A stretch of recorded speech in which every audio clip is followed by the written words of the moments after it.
நண்பர்களே, நீங்கள் எப்போதாவது யோசித்ததுண்டா? ஏன் சிலரால் முயற்சி எதுவும் செய்யாமலேயே எல்லாவற்றையும் பெற முடிகிறது? ஆனால் சிலர் முழு மூச்சாக போராடிய பிறகும் வெறும் கைகளுடன் இருக்கிறார்கள் என்று? இது ஏதேனும் ஒரு இரவின் ரகசியத்துடன் தொடர்புடையதாக இருக்க முடியுமா? ஆம், நான் அதை பற்றி தான் பேசப் போகிறேன். அதை கேட்ட பிறகு நீங்கள் இரவில் தூங்குவதற்கு முன்பு தூங்கியது போல் ஒருபோதும் தூங்க மாட்டீர்கள். ஏனென்றால் நீங்கள் இந்த விஷயத்தை புரிந்து கொண்டால் நாளை காலை உங்கள் வாழ்க்கை மாறியிருக்கலாம். எனவே வீடியோவை இறுதி வரை கட்டாயம் கேளுங்கள். ஏனென்றால் கடைசியில் நான் பிரபஞ்சத்தை உங்கள் விருப்பத்தை நிறைவேற்ற கட்டாயப்படுத்தும் ஒரு உறுதிமொழி நுட்பத்தை சொல்வேன். வாருங்கள், தொடங்குவோம். முதலில் ஒரு விஷயத்தை புரிந்து கொள்ளுங்கள். பிரபஞ்சம் என்பது ஒரு பூதம் அல்ல.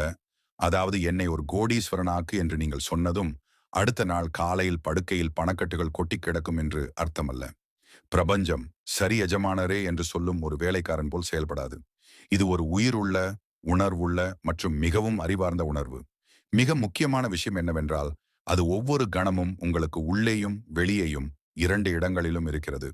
இப்போது இங்கே ஒரு ஆழமான விஷயத்தை புரிந்து கொள்ளுங்கள். நீங்கள் ஒரு விஷயத்தை முழு மனதுடனும் முழு உணர்வுடனும் விரும்பும் போது அந்த விருப்பத்திலிருந்து ஒரு ஆற்றல் வெளிப்படுகிறது.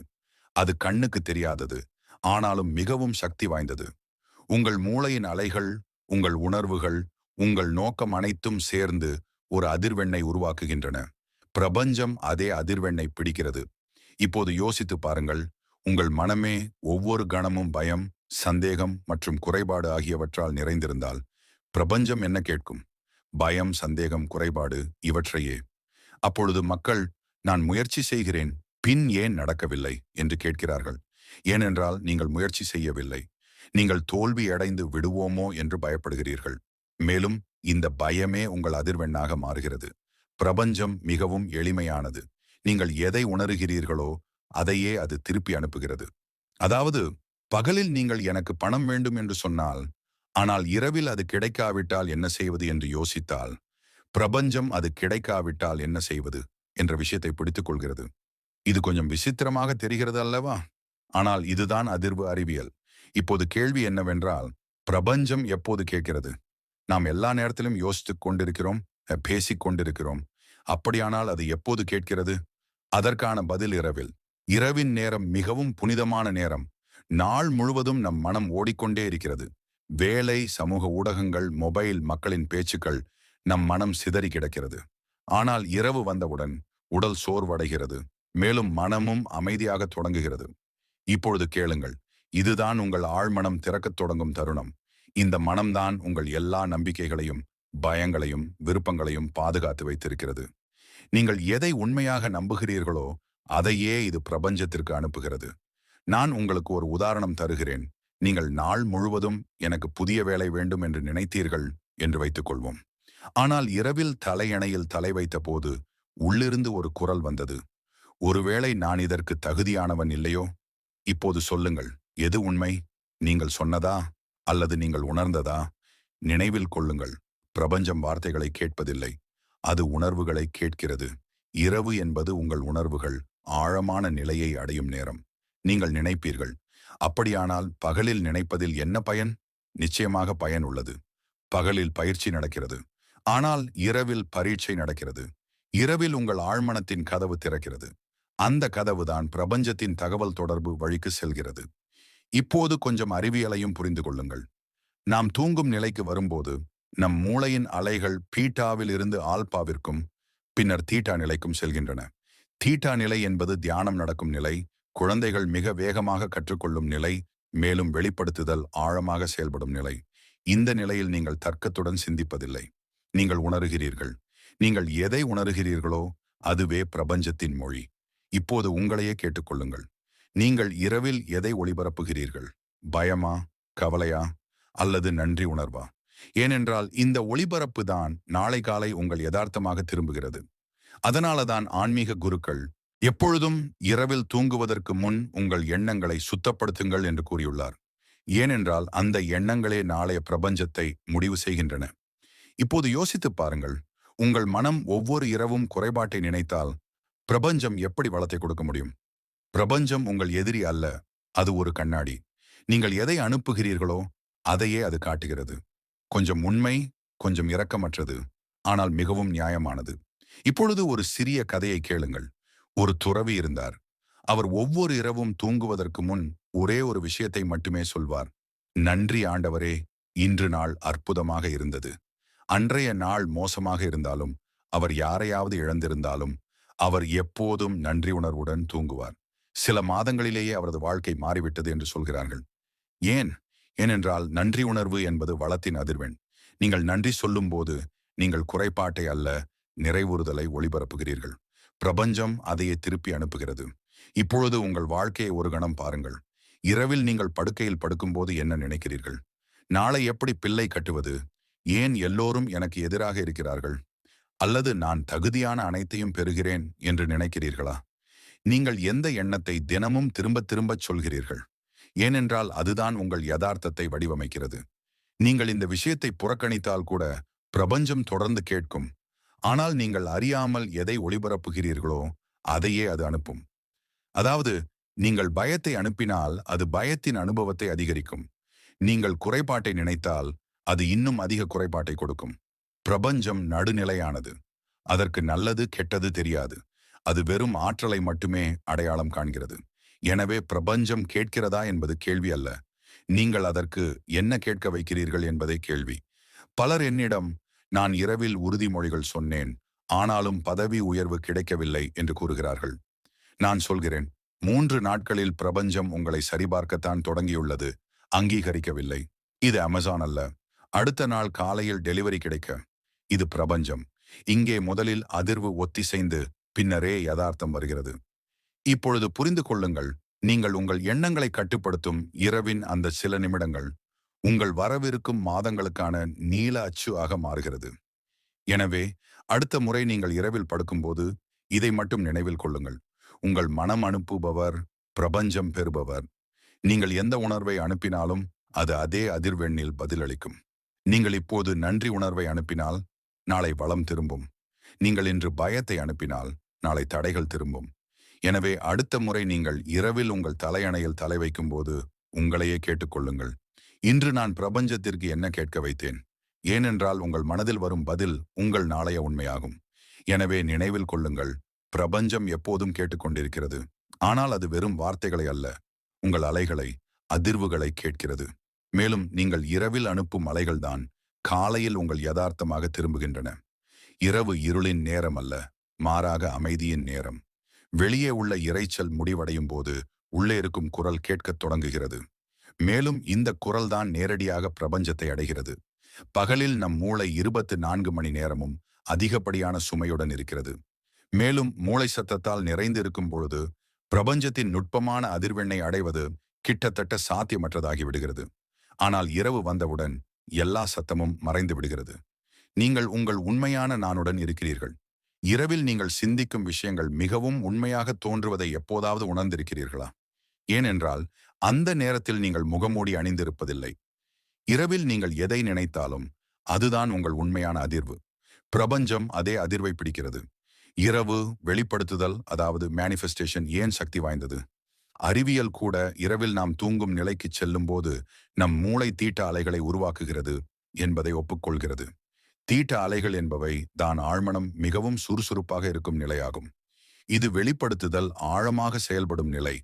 இந்த நிலையில் நீங்கள் பயம், கவலை மற்றும் எதிர்மறை எண்ணங்களை அனுப்பி கொண்டிருந்தால் ஆழ்மனம் அதே பயம், அதே கவலையை தான் கற்றுக்கொள்ளும். ஆனால் அதே நேரத்தில் நீங்கள் அமைதியாகி நன்றி உணர்வு மற்றும் நம்பிக்கையின் அதிர்வை அனுப்பினால் பிரபஞ்சம் அதற்கேற்ப பதிலளிக்கும். இரவில் உலகம் தூங்கிக் கொண்டிருக்கும் போது உங்கள் மனம் நேராக பிரபஞ்சத்தின் கதவை அடைகிறது. ஆனால் நாம் என்ன செய்கிறோம்? பிரபஞ்சத்தின் ஒளிபரப்பு நேரத்தை மூடிவிட்டு தொடர்கள், குறும்படங்கள் மற்றும் அரட்டைகளுக்கு கொடுத்து விடுகிறோம். உங்கள் மனம் மிகவும் சக்தி வாய்ந்ததாக இருக்கும்போது நீங்கள் அதை நகைச்சுவையால் நகைச்சுவையைத்தான் அனுப்பும். நீங்கள் தூங்குவதற்கு முன் உங்கள் கடைசி எண்ணம் தான் உங்கள் முதல் ஆழ்மன சமிக்ஞையாக மாறுகிறது. ஆழ்மனம் அந்த சமிக்ஞையை இரவு முழுவதும் திரும்ப திரும்ப சொல்கிறது. நீங்கள் பயத்துடன் தூங்கினால் உங்கள் ஆழ்மனம் இரவு நன்றி உணர்வை அதிகரிக்கிறது. பல பண்டைய நாகரிகங்கள்ல இரவு பிரார்த்தனைக்கான நேரமாக கருதப்பட்டது. ஏனென்றால் இரவில் ஆன்மா மிகவும் கிரகிக்கும் நிலையில் இருக்கும். யோகிகள், துறவிகள் அனைவரும் இரவில் சாதனா செய்வார்கள். ஏனென்றால் அப்போது ஆற்றல் புலம் மிகவும் அமைதியாக இருக்கும். எந்த எதிர்ப்பும் இருக்காது. அவர்கள் அறிவார்கள், இரவில் பேசப்படும் வார்த்தைகள் பகலில் பேசப்படும் 1000 வார்த்தைகளை விட அதிக சக்தி வாய்ந்தவை. தூங்குவதற்கு முன் வெறும் 5 நிமிடங்களுக்கு மொபைலை அணைத்துவிட்டு உட்காருங்கள். கண்களை மூடிக்கொண்டு, இன்று நான் அமைதியாக இருக்கிறேன், நான் நன்றியுள்ளவனாக இருக்கிறேன், நான் பாதுகாப்பாக இருக்கிறேன் என்று நினைத்துப் பாருங்கள். இந்த எளிய பயிற்சி உங்கள் அதிர்வெண்ணை மாற்றிவிடுகிறது. இல்லையெனில் அந்த இடம் தானாகவே உங்கள் பயம், சந்தேகம், பாதுகாப்பின்மை ஆகியவற்றால் நிரப்பப்படும். இரவு என்பது உங்கள் உள்ளுக்குள் இருக்கும் உலகத்தை மீட்டமைக்கக்கூடிய நேரம். இரவு வெளிப்படுத்துதல், அதாவது நைட் மேனிபெஸ்டேஷன் நுட்பத்திற்கான 3 படிகள். வெளிப்படுத்துதல் என்பது மந்திர சூத்திரம் அல்ல, இது ஒரு உணர்வு பூர்வமான பயிற்சி. இங்கே 3 படிகள் உள்ளன, ஆனால் ஒவ்வொன்றையும் ஆழமாகச் செய்ய வேண்டும். படி 1, சிக்னலை சுத்தம் செய்தல். இரவில் தூங்குவதற்கு சரியாக 5 நிமிடங்களுக்கு முன் மொபைலை தூர வையுங்கள். மொபைல் திரை, பிரகாசம் இவை அனைத்தும் உங்கள் மூளையை சுறுசுறுப்பான நிலையில் வைத்திருக்கின்றன. உங்களுக்கு தேவையானது இயக்கும் நிலை. விளக்குகளை அணைத்து விடுங்கள். மொபைலை அமைதியில் வையுங்கள். உங்கள் உடலை தளர்த்தி விடுங்கள். சில ஆழமான சுவாசங்களை எடுங்கள். உங்கள் மனம் அமைதியாவதை உணருங்கள்.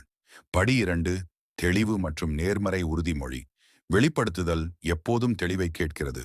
மக்கள் ஒரே நேரத்தில் 10 விஷயங்களை கேட்பது மிகப்பெரிய தவறு. ஒரே நேரத்தில் ஒரே ஒரு விருப்பத்தை பற்றி மட்டும் யோசியுங்கள். அதை உங்கள் மனதில் பளிங்கு போல் தெளிவாக பாருங்கள். அதை வேண்டும் என்று சொல்லாதீர்கள். ஏனென்றால் வேண்டும் என்பதன் அதிர்வு குறைபாட்டை குறிக்கிறது. பிரபஞ்சம் நீங்கள் எதை அதிர்வெறச் செய்கிறீர்களோ அதையே கொடுக்கிறது. வாக்கியத்தை மாற்றுங்கள். எனக்கு பணம் வேண்டும் என்று அல்ல, நான் வளமாக இருக்கிறேன். எனக்கு அமைதி வேண்டும் என்று அல்ல, நான் அமைதியாக இருக்கிறேன். பிரபஞ்சம் இலக்கணத்தை விட அதிர்வை அதிகமாக புரிந்து கொள்கிறது. படி 3, உணர்வு பூர்வமான பார்வையிடுதல் மற்றும் சரணாகதி. கண்களை மூடிக்கொண்டு அந்த விஷயம் ஏற்கனவே உங்கள் வாழ்க்கையில் இருப்பது போல மனதில் ஒரு படத்தை உருவாக்குங்கள். பதவி உயர்வாக இருந்தால் நீங்கள் அந்த புதிய நிலையில் அமர்ந்திருப்பதையும் மக்கள் உங்களை மதிப்பதாயும் உணருங்கள். பார்வையிடுதல் என்பது வெறும் பார்ப்பதற்கான விளையாட்டு அல்ல, உணர்வதற்கான விளையாட்டு. பிரபஞ்சம் உங்கள் படத்தை கேட்கவில்லை, அது உங்கள் உணர்ச்சியைத்தான் கேட்கிறது. பார்வையிடுதல் முடிந்ததும் மெதுவாக ஒரு உறுதிமொழியை கூறுங்கள். பிரபஞ்சமே, நான் தயாராக இருக்கிறேன். எனக்கு உரியதை என்னிடம் கொண்டு வரட்டும். இப்போது அதை விட்டு விடுங்கள். எப்போது நடக்கும், எப்படி நடக்கும் என்று அதிகமாக சிந்திக்காதீர்கள். நீங்கள் எப்படி என்று யோசிக்கும் போது நீங்கள் சந்தேகத்தின் அதிர்வெண்ணுக்கு சென்று விடுகிறீர்கள். சந்தேகமே வெளிப்படுத்துதலின் மிகப்பெரிய எதிரி. நிலைத்தன்மை முக்கியம். ஒவ்வொரு இரவும் இந்த நடைமுறையை செய்யுங்கள். உண்மையிலேயே வெளிப்படுத்துபவர்கள் இரவில் ஒரு கூடுதல் வேலையை செய்கிறார்கள். தூங்குவதற்கு முன் 10 வினாடிகளுக்கு உங்கள் கையை உங்கள் இதயத்தின் மீது வைத்து மெதுவாக சொல்லுங்கள், நான் ஏற்கனவே பூர்த்தி செய்யப்பட்ட அந்த விருப்பத்திற்காக நன்றியுள்ளவனாக இருக்கிறேன். இது பிரபஞ்சத்திற்கு பணி நிறைவுற்றது என்ற சமிக்ஞை. இந்த நம்பிக்கையே யதார்த்தமாக மாறுகிறது. பயம்தான் மிகப்பெரிய வெளிப்படுத்துதல் கொலையாளி. பலர் உறுதிமொழிகள் சொன்னாலும் உள்ளிருந்து நான் தோல்வியடையவில்லையே என்ற பயம் வருகிறது. பயம், சந்தேகம் மற்றும் கோபம், இந்த 3 ஆற்றல்களும் உங்கள் அதிர்வை நேரடியாக வெட்டிவிடுகின்றன. பயத்தின் அதிர்வு மிகவும் பாரமானது. உங்கள் உள்ளே பயம் எழும்போது உங்கள் ஆற்றல் புலம் சுருங்கி விடுகிறது. அந்த நிலையில் உங்களால் எதையும் ஈர்க்க முடியாது. ஏனென்றால் நீங்கள் திறந்த நிலையிலும் ஏற்கும் நிலையிலும் இருக்கும்போது மட்டுமே பிரபஞ்சம் கொடுக்கிறது. பயம் ஒரு காந்தம் போல செயல்படுகிறது. நீங்கள் எதை விட்டு விலக நினைக்கிறீர்களோ அதே அனுபவத்தை அது இழுத்து வருகிறது. அதனால்தான் பயத்தை மறுக்காதீர்கள், அடையாளம் காணுங்கள் என்று கூறப்படுகிறது. பயத்தை கையாளுவதற்கான நுட்பம், பயத்துடன் சண்டையிடாதீர்கள். வெறுமனே அதை பாருங்கள், அதை அடையாளம் காணுங்கள். உங்களிடமே சொல்லுங்கள், இந்த பயம் என்னுடையதல்ல, இது இப்போது முடிவுக்கு வரும் ஒரு பழைய வடிவமைப்பு மட்டுமே. நீங்கள் இதை சொல்லும்போது நீங்கள் அதை கரைக்கிறீர்கள். இரவில் பயம் வந்தால் உங்கள் சுவாசத்தில் கவனம் செலுத்துங்கள். பயத்தின் எண்ணம் எழும்பும் போதெல்லாம் மெதுவாக சொல்லுங்கள், நான் பாதுகாப்பாக இருக்கிறேன். பிரபஞ்சம் என் ஆதரவாக இருக்கிறது. 3 முறை திரும்ப திரும்ப சொல்லுங்கள். நினைவில் கொள்ளுங்கள், பிரபஞ்சம் உங்கள் உள்ளே இருக்கிறது. சில சமயம் பயம் உங்கள் எதிரி அல்ல, அது உங்கள் கண்ணாடி. அது உங்களுக்கு எந்த இடத்தில் சிகிச்சை தேவை என்பதை காட்டுகிறது. பயம் எங்கே முடிவடைகிறதோ அங்கேயே வெளிப்படுத்துதல் தொடங்குகிறது. ஏனென்றால் பயம் சுருக்கம் மற்றும் அன்பு விரிவாக்கம். இறுதி பயிற்சி உணர்வதற்கானவை. விளக்குகளை அணைத்து மொபைலை அமைதியில் வைத்து உங்கள் சுவாசத்தின் சத்தத்தை மட்டும் கேளுங்கள். உங்கள் உள்ளே இருக்கும் அடுத்த உறுதிமொழி, எனக்கு உரியது ஏற்கனவே என்னை நோக்கி வந்து கொண்டிருக்கிறது. இப்போது சொல்லுங்கள், நான் நன்றியுடன் இருக்கிறேன். மெதுவாக சொல்லுங்கள், நான் அமைதியாக இருக்கிறேன். நான் முழுமையாக இருக்கிறேன். இப்போது உங்கள் ஆழ்மனத்திற்கு ஒரு மென்மையான அறிவுறுத்தலை கொடுங்கள். நான் இப்போது தூங்கப் போகிறேன். என் விருப்பங்கள் இப்பொழுது பிரபஞ்சத்தின் மடியில் உள்ளன. எனக்கு எது சரியானதோ அது சரியான நேரத்தில் சரியான வழியில் என்னிடம் வந்து சேரும். இறுதியாக கண்களை மூடுங்கள். நான் தயாராக இருக்கிறேன். நான் நன்றியுள்ளவனாக இருக்கிறேன். நான் அமைதியாக இருக்கிறேன். எனக்கு உரியது என்னை நோக்கி வந்து கொண்டிருக்கிறது. இப்போது தூங்குங்கள். ஏனென்றால் இப்போது உங்கள் வேலை முடிந்தது. பிரபஞ்சத்தின் வேலை தொடங்குகிறது. நீங்கள் இதுவரை கேட்டிருந்தால் பிரபஞ்சம் உங்கள் செய்தியை கேட்டுவிட்டது என்று நம்புங்கள். இரவில் இதை கேட்டாலே போதும். பிரபஞ்சம் கேட்டுக்கொண்டிருக்கிறது. இதுதான் இன்றைய இரவு வெளிப்படுத்துதல் பற்றிய உண்மையான புரிதல். இதை நீங்கள் மனதில் நிறுத்தி தினமும் நடைமுறைப்படுத்தினால் உங்கள் வாழ்க்கையில் ஆழமான மாற்றம் நிகழும். வீடியோ பிடித்திருந்தால் லைக் செய்யுங்கள். உங்கள் நண்பர்களுடன் பகிருங்கள். இன்னும் நம்ம சேனலை சப்ஸ்கிரைப் செய்யல என்றால் இப்போதே சப்ஸ்கிரைப் செய்யுங்கள். அடுத்த வீடியோவில் மீண்டும் சந்திப்போம். அன்புடன் நன்றி.